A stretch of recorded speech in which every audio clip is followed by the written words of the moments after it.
Hello everyone, Falimari একাডেমিতে তোমাদের প্রত্যেককে স্বাগত। এনএম জিএনএম 2025কে লক্ষ্য করে সমস্ত সাবজেক্টের অধ্যায় ভিত্তিক ক্লাস শুরু করেছি। আজকে অঙ্কের প্রথম ক্লাস করাবো দ্বিঘাত সমীকরণ থেকে। বিগত বছরের কোশ্চেনগুলো অ্যানালাইসিস করে দেখতে পারবে যে দ্বিঘাত সমীকরণ থেকে একটা কোশ্চেন এসেই থাকে। ঠিক আছে, 2024 সালে যেটা এক্সাম হলো, কোশ্চেন এসেছিল, মানে একটা সমীকরণ দেওয়া ছিল দ্বিঘাত সমীকরণ, বলছে সেই দ্বিঘাত সমীকরণের বীজদ্বয়ের যোগফল কত হবে। বীজদ্বয়ের যোগফল বা গুণফল বের করতে হলে ফর্মুলা আছে। এই ক্লাসেই আমি বিভিন্ন ফর্মুলা বলে দেব, 3 থেকে 4টি ফর্মুলা বলে দেব এবং বেসিকটা ক্লিয়ার করে দেব। তারপর যে ধরনের কোশ্চেন আসুক না কেন দ্বিঘাত সমীকরণ থেকে, সেটা তোমরা অনায়াসে করতে পারবে। তাই ক্লাসটি প্রথম থেকে শেষ পর্যন্ত দেখবে। আশা করি তোমাদের ক্লাসটা অনেক ভালো লাগবে এবং অনেক উপকার আসবে। ঠিক আছে, চলো শুরু করি। তাহলে দ্বিঘাত সমীকরণ বলতে কি বুঝি? যে সমীকরণের সর্বোচ্চ ঘাত 2 তাকে দ্বিঘাত সমীকরণ বলা হয়। যে সমীকরণের সর্বোচ্চ ঘাত 2 থাকবে তাকে দ্বিঘাত সমীকরণ বলা হয়। মনে করো একটা সমীকরণ লিখলাম 2x² প্লাস 3x মাইনাস 1 সমান 0। ঘাত দেখো কত আছে, 2x² 2 ঘাত আছে। যদি 2x² minus 3x cube minus 3 সমান 0 এরকম থাকতো, অথবা কিউবটা যদি প্রথমে থাকতো, স্কোয়ারটা যদি পরে থাকতো, দেখো এইখানে কিন্তু ঘাত দেখো কত আসছে, 3। সর্বোচ্চ ঘাত দেখতে হবে 3 আছে, অর্থাৎ একে দ্বিঘাত বলা যাবে না, একে বলা হবে ত্রিঘাত। ঠিক আছে, এবং যদি মানে এরকম থাকে, যদি স্কোয়ার না থাকে, 3x মাইনাস 3 বা 5x মাইনাস 2 সমান 0, এখানে দেখো মানে সর্বোচ্চ ঘাত কত আছে, এখানে 1 আছে। কিছু না থাকলে কত থাকে, 1 থাকে। তখন সেই সমীকরণকে বলা হয় রৈখিক সমীকরণ। ঠিক আছে, রৈখিক সমীকরণ অর্থাৎ যে সমীকরণের সর্বোচ্চ ঘাত 1 থাকে তাকে বলা হয় রৈখিক সমীকরণ, এবং ঘাত যদি সর্বোচ্চ ঘাত যদি 2 থাকে তখন তাকে বলা হয় দ্বিঘাত সমীকরণ। ঠিক আছে, এবার আসি দ্বিঘাত সমীকরণের রূপটা কি। রূপটা যদি মনে রাখতে পারো তাহলেই চিনবে যে দ্বিঘাত সমীকরণটা কোনটা হতে পারে। রূপটা হচ্ছে ax² plus bx plus c সমান 0। এটা হচ্ছে দ্বিঘাত সমীকরণের রূপ, যেখানে a not is equal to 0। a not is equal to 0 কথার অর্থ কি, এর মান কোনো সময় 0 হবে না। যদি এখানে এর মান 0 হয়ে যায় তাহলে কিন্তু দ্বিঘাত সমীকরণ থাকবে না। ঠিক আছে, তাহলে এর মান কোনো সময় 0 হবে না। যদি এর মান 0 হয়ে যায় তাহলে কিন্তু এটা দ্বিঘাত সমীকরণ থাকবে না, তখন রৈখিক সমীকরণ হয়ে যাবে। কারণ এখানে যদি এর জায়গায় 0 বসে, তাহলে 0 ইন্টু x² মানে কত, 0। 0 প্লাস bx প্লাস c সমান 0। তাহলে x² কিন্তু থাকবে না, তখন হয়ে যাবে রৈখিক সমীকরণ। তাহলে এর মান কোনো সময় কি হবে না, 0 হবে না। এবার আসি দ্বিঘাত সমীকরণের বীজ কয়টি। দ্বিঘাত সমীকরণের বীজ হচ্ছে 2টি। বীজ কোনটা?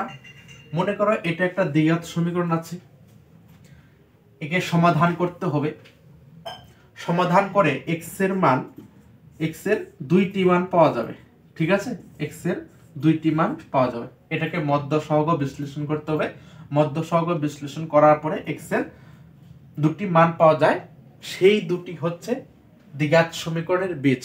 তাহলে দ্বিঘাত সমীকরণের বীজের সংখ্যা কয়টি? 2টি। মধ্য সহগ বিশ্লেষণ আশা করি তোমরা পারো, যদি না পারো কমেন্টে জানাবে, তাহলে আমি মানে একটা বা 2টা দ্বিঘাত সমীকরণের যে মধ্য সহগ বিশ্লেষণ পদ্ধতিটা আছে সেই পদ্ধতিটা নিয়ে আলোচনা করব। একটা পদ্ধতি আলোচনা করলে তোমরা মধ্য সহগ বিশ্লেষণটা বুঝে যাবে। ঠিক আছে, কমেন্ট করবে যদি মধ্য সহগ বিশ্লেষণ জানতে চাও। তাহলে দ্বিঘাত সমীকরণের বীজ কয়টি? 2টি। এবং ঘাত কয়টি? 2টি। ঠিক আছে, এবার হচ্ছে বীজদ্বয়ের যোগফলের সূত্র কি? বীজদ্বয়ের যোগফলের সূত্র, মনে করো এই সমীকরণটা দিয়ে দিচ্ছে, বলছে এই দ্বিঘাত সমীকরণের বীজদ্বয়ের যোগফল কত। বীজদ্বয়ের যোগফলের সূত্র হচ্ছে x এর সহগ এক্স এর সহগ বাই মাইনাস এক্স স্কোয়ারের সহগ। ঠিক আছে, এবার আসে সহগ কোনগুলো? 2x square plus 3x minus 1 সমান সমান 0 এর থেকে জেড পর্যন্ত যে অ্যালফাবেট থাকবে, যেমন এখানে এক্স আছে, এগুলোকে বলা হয় চল, এবং চলের সাথে যে সংখ্যা থাকে তাকেই বলা হয় সহগ। ঠিক আছে, তাহলে এখানে এক্স স্কোয়ারের সহগ 2, এক্স এর সহগ 3, এবং এই মাইনাস 1টা হচ্ছে এক্স টু দি পাওয়ার 0 এর সহগ, কারণ এখানে এক্স নেই, তাই এক্স টু দি পাওয়ার 0 এর সহগ হচ্ছে 1। ঠিক আছে, তাহলে এক্স এর সহগ কত? এই দ্বিঘাত সমীকরণের আমরা বীজদ্বয়ের যোগফল নির্ণয় করব। তাহলে এক্স এর সহগ এখানে 3, যদি এখানে -3 থাকতো তখন তাহলে -3 নিতে হতো। মনে করো সমীকরণটা আছে 2x square minus 3x minus 1, শুধু 3 নিলে কিন্তু ভুল হবে, -3 নিতে হবে। আর যদি প্লাস থাকে, মানে প্লাসটা বসানোর দরকার হয় না, শুধু 3 হবে। ঠিক আছে, মনে করো -3 আছে, তাহলে -3 নিতে হবে, বাই মাইনাস এক্স স্কোয়ারের সহগ, তাহলে মাইনাস প্রথমে লিখতে হবে। এক্স স্কোয়ারের সহগ কত আছে? 2, এখানে 2 লিখতে হবে, মাইনাস মাইনাস বাদ যাবে, উত্তর হবে 3/2। ঠিক আছে, এটা হচ্ছে বীজদ্বয়ের যোগফল, দ্বিঘাত সমীকরণের বীজদ্বয়ের যোগফল। এবার সেই দ্বিঘাত সমীকরণের বীজদ্বয়ের গুণফল। গুণফলের সূত্র কি? গুণফলের সময় সমীকরণটির ধ্রুবক পদ নেওয়া হয়। ধ্রুবক পদ কাকে বলা হয়? যে সংখ্যাতে কোনো এক্স থাকে না তাকে বলা হয় সমীকরণের ধ্রুবক পদ, অর্থাৎ এক্স টু দি পাওয়ার 0 যেটা মান থাকে, যেখানে এক্স থাকে না, তাকে বলা হয় সমীকরণের ধ্রুবক পদ। তাহলে সূত্রটা হচ্ছে সমীকরণের ধ্রুবক পদ বাই এক্স স্কোয়ারের সহগ। যোগফলের যেমন এক্স স্কোয়ারের সহগ একটা মাইনাস আছে আগে, এখানে কোনো মাইনাস থাকবে না, এক্স স্কোয়ারের সহগ। তাহলে গুণফলের সূত্র হচ্ছে সমীকরণটির ধ্রুবক পদ বাই এক্স স্কোয়ারের সহগ, এবং যোগফলের সূত্র হচ্ছে এক্স এর সহগ বাই মাইনাস এক্স স্কোয়ারের সহগ। তাহলে যদি গুণফল বের করি কি হবে? সমীকরণের ধ্রুবক পদ কত আছে? -1 বাই এক্স স্কোয়ারের সহগ কত আছে? 2, এর উত্তর হবে -1/2। ঠিক আছে, এটা হবে গুণফল, এটা হবে যোগফল। ঠিক আছে, এবার আসি আরেকটি কনসেপ্ট। যদি কোন একটা দ্বিঘাত সমীকরণের বীজ দেওয়া থাকে, বলবে দ্বিঘাত সমীকরণ গঠন করো, তখন কি করবে? মনে করো বলছে একটি দ্বিঘাত সমীকরণের বীজ হচ্ছে 3 আর 2, কারণ একটা দ্বিঘাত সমীকরণের কয়টা বীজ থাকে? 2টা বীজ থাকে। মনে করো 2টা বীজ দিয়ে দিচ্ছে 3 এবং 2, দ্বিঘাত সমীকরণ গঠন করো। তখন দ্বিঘাত সমীকরণ গঠন করার নিয়মটি মনে রাখবে, সূত্রটি হচ্ছে এক্স স্কোয়ার মাইনাস বীজদ্বয়ের যোগফল, এখানে বীজদ্বয়ের যোগফল করতে হবে 3 যোগ 2 ইন্টু এক্স, তারপর প্লাস হবে, প্রথমে মাইনাস শেষে প্লাস, এখানে হবে বীজদ্বয়ের গুণফল সমান সমান 0। এটা দ্বিঘাত সমীকরণ গঠন করার সূত্র। তাহলে এক্স স্কোয়ার মাইনাস 3 যোগ 2 কত হবে? 5x প্লাস 3 দুগুণে কত? 6। অর্থাৎ দ্বিঘাত সমীকরণের বীজদ্বয় 3 এবং 2 হলে সমীকরণটি হবে x square minus 5x plus 6 সমান সমান 0। এই সমীকরণটা মধ্য সহগ বিশ্লেষণ করে দেখবে এক্স এর মান 3 এবং 2 পাওয়া যাবে। ঠিক আছে, সেটাই হচ্ছে দ্বিঘাত সমীকরণের বীজদ্বয়। তাহলে এটা একটা কনসেপ্ট গেল। দ্বিঘাত সমীকরণের বীজদ্বয় দেওয়া থাকলে দ্বিঘাত সমীকরণ গঠন করার ফর্মুলা এটা, এক্স স্কোয়ার মাইনাস বীজদ্বয়ের যোগফল ইন্টু এক্স প্লাস দ্বিঘাত সমীকরণের বীজদ্বয়ের গুণফল সমান সমান 0। ঠিক আছে, এবার আসি, মনে করো একটা দ্বিঘাত সমীকরণ দেওয়া আছে 3x square minus 5x minus 2 সমান সমান 0। এখানে একটা kx লিখলাম।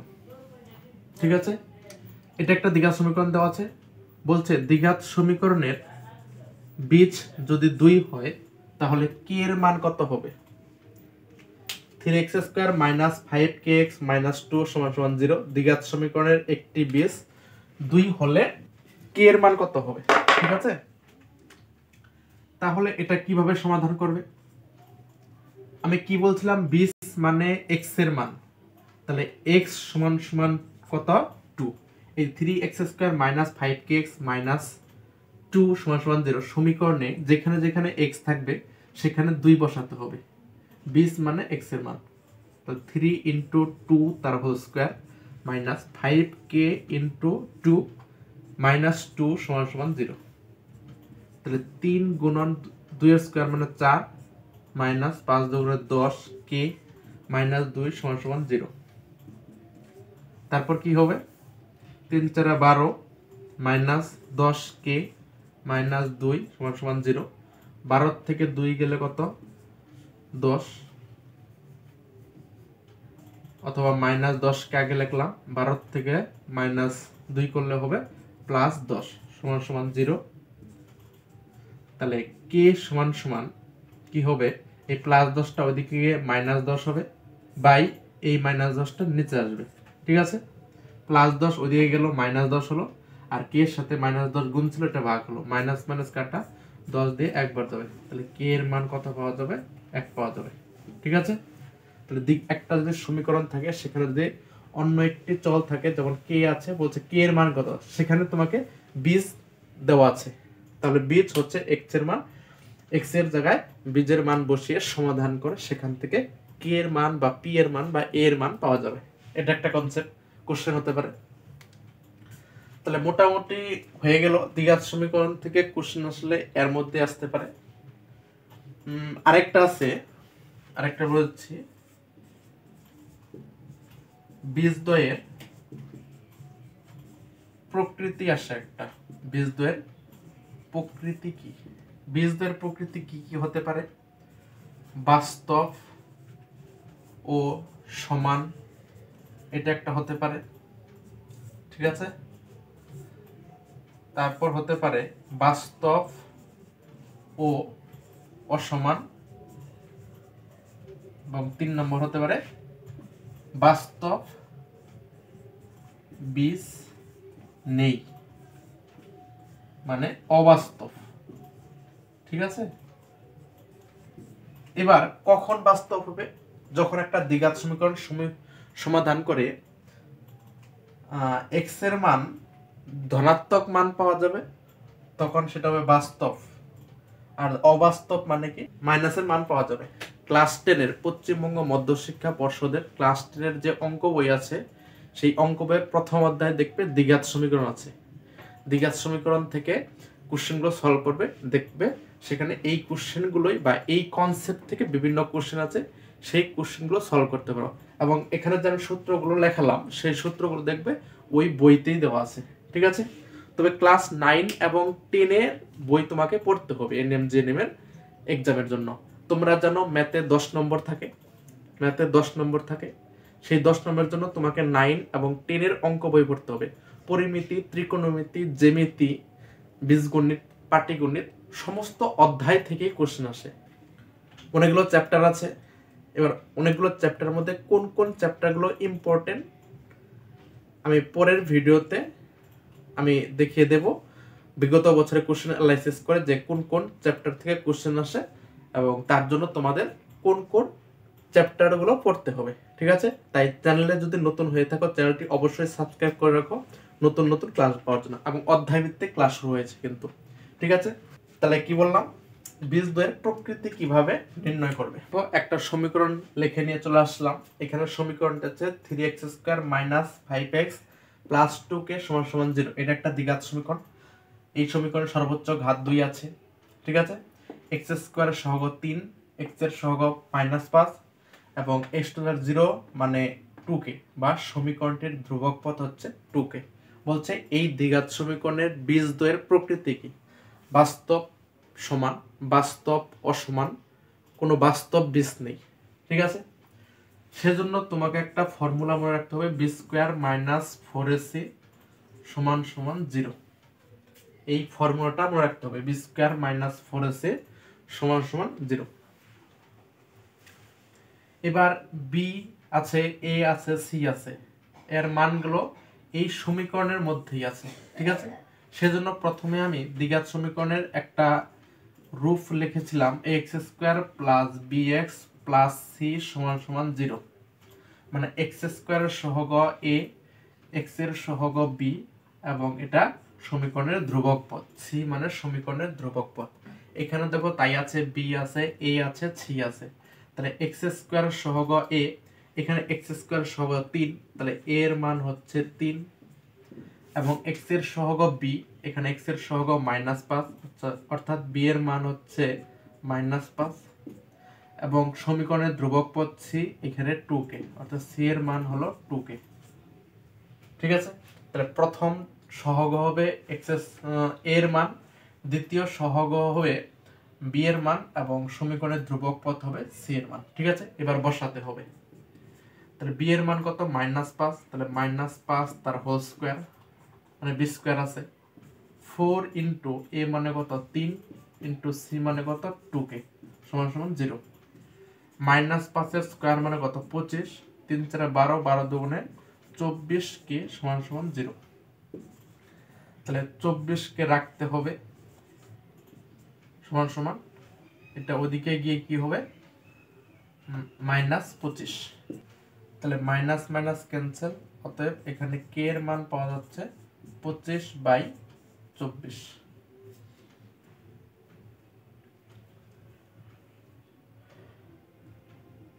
এই সমীকরণটা যেটা বললাম, মানে একটু অন্যটা নেওয়া হয়েছে। একটা সমীকরণ যদি দেওয়া থাকে, বলে বীজদ্বয়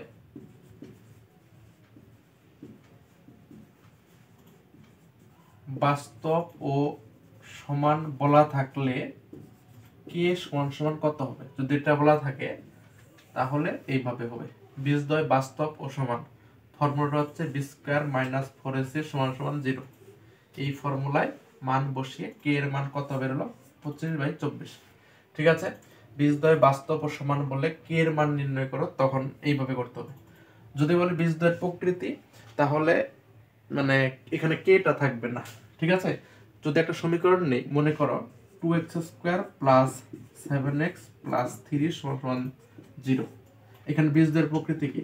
তাহলে ওই সূত্রই ফেলতে হবে, বি স্কোয়ার মাইনাস 4ac সমান সমান 0। তাহলে বি এর মান কোনটা? এক্স এর সহগ, তাহলে 7 এর স্কোয়ার মাইনাস 4 ইন্টু এর মান কত? 2, সি এর মান কত? 3 সমান সমান 0। 7 এর স্কোয়ার মানে কত? 49 মাইনাস 4 দুগুণে 8 3 টা 24 সমান সমান 0। 49 থেকে 24 গেলে কত? 25। এবার দেখো 25 সমান সমান 0 লেখা যাবে না, মানে এর সঙ্গে তো সমান হলো না, তাই না? কোনটা বড় হলো? 25 বড়, অর্থাৎ গ্রেটার দেন দিতে হবে। অর্থাৎ এটা দেখো ধনাত্মক মান পাওয়া গেল, 0 থেকে বড় পাওয়া গেল। যদি ধনাত্মক মান পাওয়া যায় তাহলে হবে বাস্তব, বাস্তব ও অসমান। ঠিক আছে, বাস্তব ও অসমান। যদি এখানে বিয়োগ করে 0 হতো তাহলে সমান সমান হতো, এবং তখন তো বাস্তব ও সমান।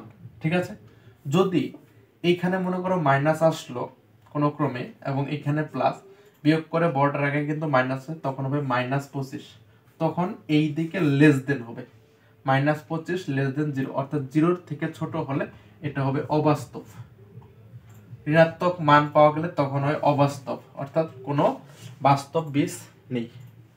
ঠিক আছে, এটা হলো বীজদ্বয় বাস্তব ও সমান হলে কে এর মান কত হবে, তখন এইভাবে করতে হবে। আর যদি বলে বীজদ্বয়ের প্রকৃতি নির্ণয় করো, তখন এখানে কোনো কে থাকবে না। আমার সমীকরণটা তোলা অন্য হয়ে গেছিল, এটা অন্য সমীকরণ তুলেছিলাম, এখানে কোনো কে থাকবে না। বি স্কোয়ার মাইনাস 4ac এই সূত্রটা প্রয়োগ করে এই ফর্মুলাটাই হলো বীজদ্বয়ের বাস্তব ও সমান, মানে এখানেও 0 যদি বের হয় তাহলে বীজদ্বয় বাস্তব ও সমান হবে। যেহেতু আমার 0 বের হলো না, এখানে +25 বের হয়েছিল প্রথমে, তখন হবে বাস্তব, মানে ধনাত্মক মান বের হলে বাস্তব, কিন্তু সমান নয়। 0 যেহেতু 0 বের হলো না, তখন বাস্তব ও অসমান হবে। এবং যদি ঋণাত্মক মান বের হয় তাহলে হবে অবাস্তব, এবং 0 বের হয় তখন হবে বাস্তব ও সমান। ঠিক আছে, ক্লাসটা মনে হয় অনেকটা বড় হয়ে গেল, তবে এই একটা ক্লাসের মাধ্যমে আমি দ্বিঘাত সমীকরণের সম্পূর্ণ কনসেপ্টটা ক্লিয়ার করলাম। এবার তোমরা কি করবে, ক্লাস 10-এর বইটা নিয়ে সেখানে যে এমসিকিউ বা বিভিন্ন ধরনের কোশ্চেন আছে সেই কোশ্চেনগুলো সলভ করবে, দেখবে দ্বিঘাত সমীকরণ নিয়ে আর কোনো ভয় থাকবে না। এবং বিগত বছরের কোশ্চেনগুলো সলভ করবে, দেখবে যে সমস্ত কোশ্চেন তোমরা পারছো। যদি বিগত বছরের কোশ্চেন অ্যানালাইসিস করতে হয়, যদি অ্যানালাইসিস ক্লাস লাগে, তোমরা কমেন্টে জানাবে, তাহলে বিগত বছরের বিভিন্ন সাবজেক্টের ক্লাসগুলো নিয়ে আসবো। ঠিক আছে, তাহলে আজকের ক্লাস এই পর্যন্তই। দেখা হচ্ছে পরের দিন নতুন কোনো টপিক নিয়ে। ক্লাসটি যে ভালো লেগে থাকে অবশ্যই লাইক করে দেবে এবং বন্ধুদের মাঝে শেয়ার করে দেবে। ঠিক আছে, সবাই ভালো থেকো, সুস্থ থেকো, দেখা হচ্ছে পরের ভিডিওতে। Thank you.